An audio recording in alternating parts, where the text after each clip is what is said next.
জীবনের শেষ বেলায় এসে মনে হচ্ছে অনেক ভুল করেছি। এক হাত জমির জন্য প্রতিবেশীর সঙ্গে কতই না ঝগড়া করেছি, ভুল করেছি। রাত জেগে মিথ্যা স্বপ্ন বুনে কারো সঙ্গে চ্যাট করাটা, সেটাও ভুল করেছি। কাউকে কষ্ট দিয়ে কঠিন কথা বলাটা, সেটাও ভুল ছিল। দুর্বল কাউকে ভয় দেখিয়ে নিজের ক্ষমতা দেখানো ভুল ছিল। শেষবেলায় মনে হচ্ছে ক্লাসের সবচেয়ে মেধাবী ছাত্র না হলেও জীবনে খুব বড় একটা ক্ষতি হতো না। অনেক টাকা রোজগার না করতে পারলেও বড় কোনো ক্ষতি হয়ে যেত না। বাবা মার সাথে করেছি উচ্চস্বরে কথা, দিয়েছি দুঃখ অনেক বেশি। ভেবেছি নিজের আকাঙ্ক্ষা, নিজের চাহিদা মেটানোর জন্য সবাইকে ভেবেছি অনেক ছোট। কিন্তু আজ আমি নিঃস্ব।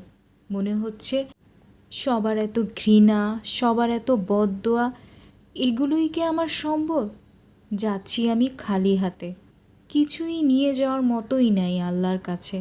জীবনের শেষবেলায় এসে মনে হচ্ছে কষ্ট ছাড়া একটু স্বাভাবিক মৃত্যু, সেটাই হলো শেষ চাওয়া।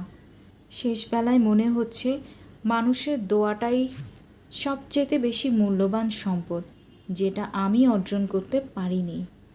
মানুষের মনে কষ্ট দেওয়াটাই ছিল আমার সবচেয়ে বড় ভুল।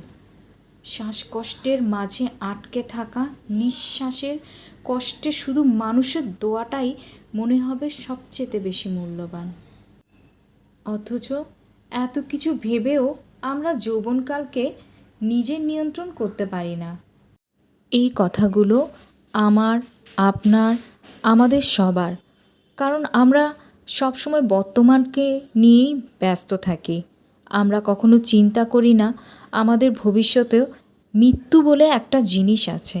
আর মৃত্যুটাই যে আমাদের ভবিষ্যৎ, এটা আমরা সবাই জানি, কিন্তু কেউ মানতে চায় না, কখনো এর গুরুত্ব বুঝতে চায় না।